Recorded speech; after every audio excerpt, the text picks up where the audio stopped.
tem um deste? Sou louca pelo meu. Na verdade, adoro todas as minhas coisas. Já se perguntou de onde vêm todas as coisas que compramos e para onde vão quando nos desfazemos delas? Não conseguia deixar de pensar nisso, por isso quis saber mais sobre o assunto. E os livros diziam que as coisas se deslocam ao longo de um sistema. Da extração, para a produção, para a distribuição, para o consumo e para o tratamento de lixo. Isso tudo se chama a economia de materiais. Bem, estudei um pouco mais. Eu passei 10 anos viajando pelo mundo, atrás de pistas de onde vêm as nossas coisas e para onde vão. E sabe o que eu descobri? Esta não é toda a história. Falta muita coisa nessa explicação. Em primeiro lugar, neste sistema parece que está tudo bem, sem problemas. Mas, na verdade, é um sistema em crise, porque trata-se de um sistema linear. E nós vivemos num planeta finito. E não se pode gerir um sistema linear num planeta finito, indefinidamente. Em todas as suas etapas, este sistema interage com o mundo real. A vida real não acontece numa página em branco. Interage com sociedades, culturas, economias, o ambiente. E durante as etapas, a vida vai se chocando contra seus limites. Limites que aqui não vemos porque o diagrama está incompleto.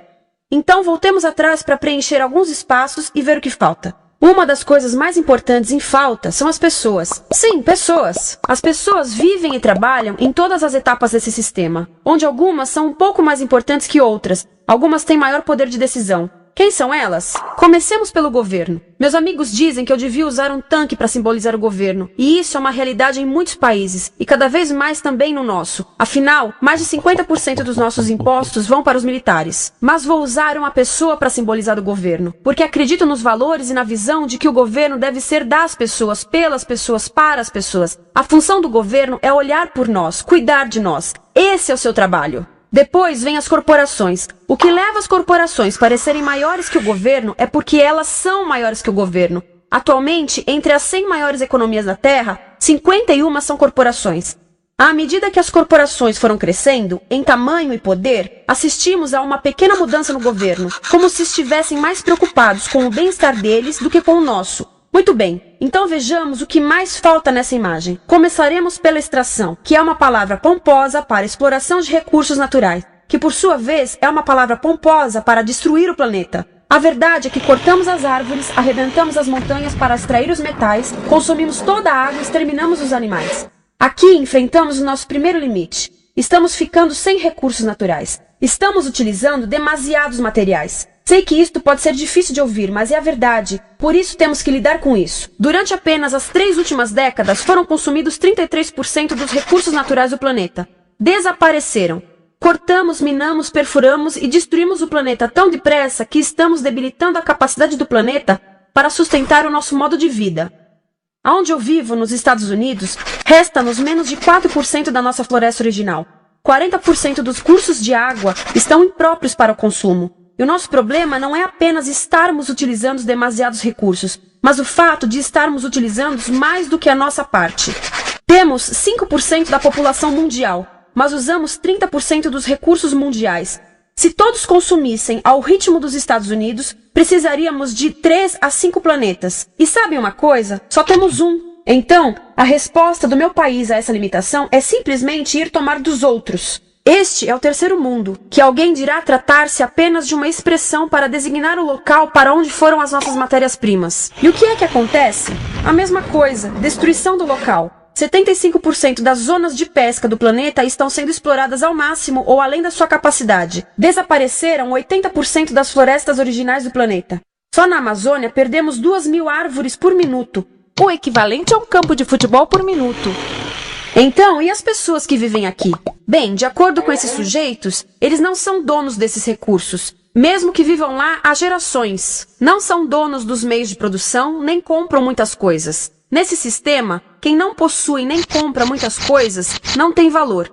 A seguir, as matérias-primas seguem para a produção, aonde utilizamos energia para misturar químicos tóxicos com recursos naturais para produzir produtos contaminados com tóxicos. Há atualmente no comércio mais de 100.000 químicos sintéticos. Apenas um punhado foi testado para avaliar o seu impacto na saúde, e nenhum foi testado em relação aos impactos sinérgicos na saúde, ou seja, a interação com todos os outros químicos aos quais estamos expostos diariamente. Por isso, desconhecemos o impacto total deles na saúde e no ambiente. Mas sabemos uma coisa: os tóxicos entram e saem. Enquanto continuarmos a introduzi-los nos nossos sistemas de produção industrial, continuaremos a inserir esses tóxicos nos produtos que levamos para nossas casas, trabalho e escolas, e claro, para nossos corpos. Como os BFRs, ou retardantes de incêndio à base de brometo, que tornam as coisas mais resistentes ao fogo, mas são super tóxicos. São neurotóxicos, ou seja, tóxicos para o cérebro. O que é que estamos fazendo usando esses químicos?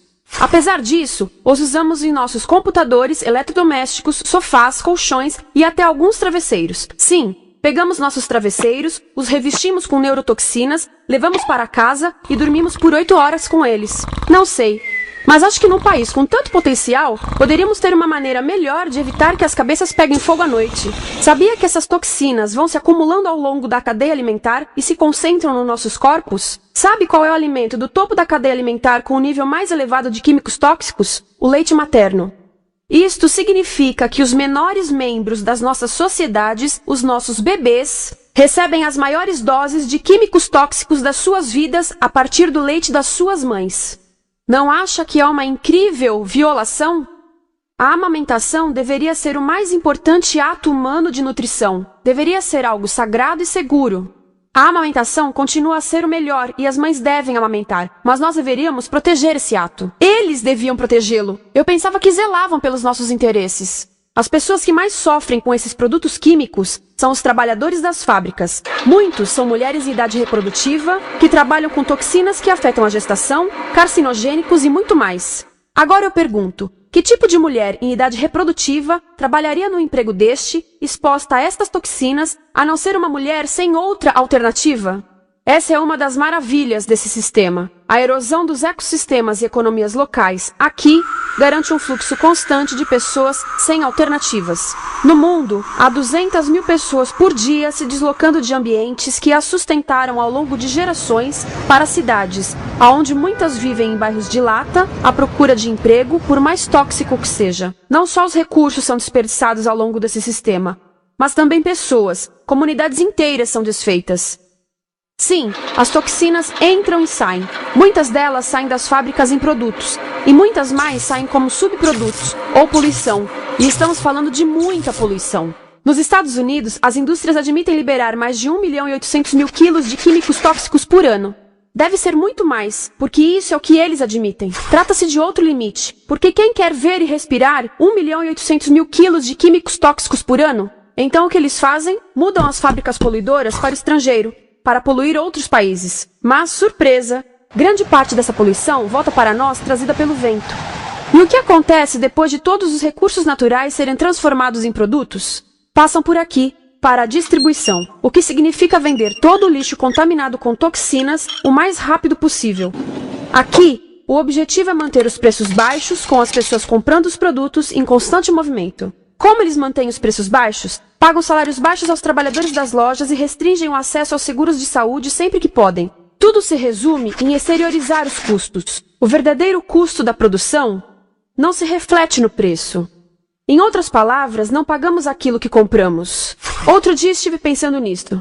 Ia a caminho do trabalho e queria ouvir as notícias. Por isso entrei numa loja para comprar um rádio. Encontrei um pequeno rádio verde engraçado que custava $4,99. Na fila do caixa pensei, como $4,99 podem refletir o custo da produção e transporte desse rádio até ele chegar nas minhas mãos? O metal deve ter sido extraído na África do Sul. O petróleo provavelmente do Iraque.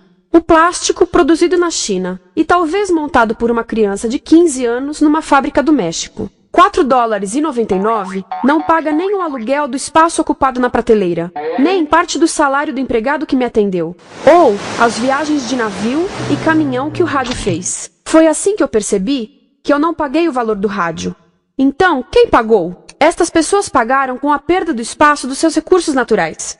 Estas pagaram com a perda do ar puro, com o aumento de doenças como asma e câncer. As crianças do Congo pagaram com o seu futuro, pois 30% delas abandonam a escola para trabalhar nas minas de coltan, um metal que usamos em aparelhos eletrônicos baratos e descartáveis. Estas pessoas pagaram por não ter direito ao seguro de saúde. Ao longo desse sistema, pessoas contribuíram para que eu comprasse o rádio por $4,99. Mas essas contribuições não são registradas por nenhum contabilista. É isto que eu quero dizer com exteriorizar o verdadeiro custo de produção. E isso nos leva à seta dourada do consumo. O coração do sistema, o motor que impulsiona. É tão importante proteger esta seta que se tornou prioridade daqueles dois sujeitos. É por isso que após o 11 de setembro, quando nosso país estava em choque, o presidente Bush poderia ter sugerido fazer luto, rezar, ter esperança, mas não, ele disse para fazermos compras. Compras! Nos tornamos uma nação de consumidores. Nossa principal identidade passou a ser de consumidores. Não mães, professores, agricultores, mas consumidores. Nosso valor é medido e demonstrado pelo quanto contribuímos para esta seta. Quanto consumimos. Não é isso que fazemos? Compramos, compramos, compramos. Manter os produtos circulando. E como circulam? Sabe qual a porcentagem dos produtos que circulam através desse sistema que ainda são usados 6 meses depois da venda na América do Norte? 50%? 20%? Não, 1%. 1. Em outras palavras, 99% das coisas que nós cultivamos, processamos, transformamos, 99% das coisas que percorrem o sistema são lixo em menos de 6 meses. Como é que podemos gerir um planeta com esse nível de rendimento? Mas não foi sempre assim. Hoje, o consumidor médio americano consome o dobro que há 50 anos. Pergunte à sua avó. No tempo dela, a boa gestão, a engenhosidade e a poupança eram valorizados. Então, como é que isso aconteceu? Bem, não aconteceu simplesmente. Foi planejado. Pouco depois da Segunda Guerra Mundial, estes sujeitos estudavam a forma de impulsionar a economia. O analista de vendas Victor Lebow articulou a solução que se tornaria a norma de todo o sistema. Ele disse: a nossa enorme economia produtiva exige que façamos do consumo a nossa forma de vida, que tornemos a compra e uso de bens em rituais, que procuremos a nossa satisfação espiritual, a satisfação do nosso ego no consumo. Precisamos que as coisas sejam consumidas, destruídas, substituídas e descartadas a um ritmo cada vez maior. O conselheiro econômico do presidente Eisenhower disse: o principal objetivo da economia americana é produzir mais bens de consumo. Mais bens de consumo? O nosso principal objetivo? Não é providenciar cuidados médicos, ou educação, ou transportes seguros, ou sustentabilidade, ou justiça? Bens de consumo? Como é que eles nos fizeram adotar esse sistema de forma tão entusiástica? Bem, 2 das suas estratégias mais bem-sucedidas são a obsolescência planejada e a obsolescência perceptiva. A obsolescência planejada é uma outra forma de dizer criado para ir para o lixo. Eles fazem as coisas de modo que sejam inúteis tão rápido quanto possível para jogarmos fora e voltarmos a comprar. Isso é óbvio em sacolas ou copos de plástico, mas verifica-se isso em coisas maiores como esfregões, DVDs, máquinas fotográficas, churrasqueiras, quase tudo. Até computadores. Já reparou que quando compra um computador, a tecnologia muda tão rápido que em poucos anos se torna quase um impedimento para a comunicação? Fiquei curiosa e abri um desses computadores para ver o que tinha dentro. E descobri que a peça que se muda a cada ano é apenas uma pecinha no canto. Mas não se pode mudar apenas essa peça, porque cada nova versão tem um formato diferente. Tem que jogar tudo fora e comprar um novo. Estive lendo sobre o design industrial da década de 50, quando a obsolescência planejada começou a aparecer. Esses designers eram muito claros sobre o assunto. Chegavam a debater quão rápido conseguiam que um aparelho avariasse, mas de modo que o consumidor mantivesse fé suficiente para ir comprar outro. Foi tão intencional, mas as coisas não avariam suficientemente rápido para manter essa seta funcionando. Por isso existe também a obsolescência perceptiva. A obsolescência perceptiva nos convence a jogar fora coisas que ainda são perfeitamente úteis. Como fazem isso? Mudam a aparência das coisas. Por isso, se comprou suas coisas há alguns anos, todos percebem que você não tem contribuído para essa seta. E como o nosso valor depende da nossa contribuição para essa seta, isso pode ser embaraçoso. Por exemplo, se eu tiver o mesmo monitor de computador gordo e branco na minha mesa por 5 anos e a minha colega tiver comprado um computador novo, ela vai ter um monitor plano brilhante que combina com o computador, com o celular e até com as canetas. Ela parece estar operando uma nave espacial e eu pareço que tenho uma máquina de lavar na mesa. A moda é outro bom exemplo. Já se perguntou por que os saltos dos sapatos das mulheres passam de largos para finos num ano e no próximo de finos para largos? Não é por haver um debate sobre qual deles é mais saudável. É porque usar saltos largos num ano de saltos finos mostra que você não contribuiu recentemente para a seta. Por isso não vale tanto quanto a pessoa com saltos finos ao seu lado, ou em um anúncio. É para comprarmos sapatos novos. A publicidade e a mídia em geral têm um papel importante nisto. Cada um de nós nos Estados Unidos é bombardeado com mais de 3.000 anúncios por dia. Vemos mais publicidade num ano do que as pessoas há 50 anos viam em toda a vida. Qual é o objetivo de um anúncio se não nos fazer infelizes com o que temos? Por isso, nos dizem 3.000 vezes por dia que o nosso cabelo está errado, nossa pele, nossa roupa, nossos móveis, nossos carros, nós estamos errados. Mas tudo se resolve se formos às compras. A mídia também ajuda a esconder tudo isto e isto. Por isso, a única parte da economia que vemos são as compras. A extração, produção e envio para o lixo acontecem fora do nosso campo de visão. Por isso, nos Estados Unidos, temos mais coisas do que tivemos antes, mas pesquisas mostram nossa felicidade declinando. Nossa felicidade teve seu pico na década de 50, a mesma época em que a febre consumista explodiu. Coincidência interessante. Acho que sei o porquê. Temos mais coisas, porém menos tempo para o que realmente nos faz felizes. Amigos, família, tempo livre. Estamos trabalhando mais do que nunca. Analistas dizem que não temos tão pouco tempo livre desde a sociedade feudal. E sabem quais são as duas atividades que mais fazemos no pouco tempo livre que temos? Ver televisão e fazer compras. Nós, americanos, passamos 3 a 4 vezes mais tempo comprando do que os europeus. Assim, nessa situação ridícula, vamos trabalhar talvez em 2 empregos, e quando chegamos em casa exaustos e sentamos no sofá novo para ver televisão, os anúncios dizem que não prestamos, então vamos às compras para nos sentirmos melhor. Depois trabalhamos mais para pagar o que compramos, e chegamos em casa mais cansados, vemos mais televisão que nos diz para fazermos compras outra vez. E estamos nesse ciclo de trabalhar, ver, comprar, e podíamos simplesmente parar. Então, no final, o que acontece a todas essas coisas que compramos? Nesse ritmo de consumo, não cabe tudo em casa, apesar do tamanho médio das casas ter duplicado nesse país desde os anos 70. Vai tudo pro lixo, e isso nos leva ao tratamento do lixo. Essa é a parte da economia de materiais que conhecemos melhor, porque nós temos de levar o lixo até a esquina. Cada americano produz 2 quilos de lixo por dia, o dobro do que fazíamos há 30 anos. Todo esse lixo ou é despejado num aterro, que é um grande buraco no chão, ou ainda pior, primeiro é incinerado e depois despejado no aterro. As duas formas poluem o ar, o solo, a água, sem esquecer que alteram o clima. A incineração é realmente ruim. Lembra daqueles tóxicos da fase da produção? Bem, queimar o lixo libera esses tóxicos no ar. Pior ainda, produz supertóxicos novos, como a dioxina. A dioxina é a substância mais tóxica feita pelo homem, e os incineradores são a principal fonte de dioxina. Isso significa que podemos parar a principal fonte da mais tóxica substância conhecida e feita pelo homem, simplesmente parando de queimar o lixo. E podemos parar hoje. Algumas empresas não querem criar aterros e incineradores aqui. Por isso, também exportam os resíduos. Então, e a reciclagem?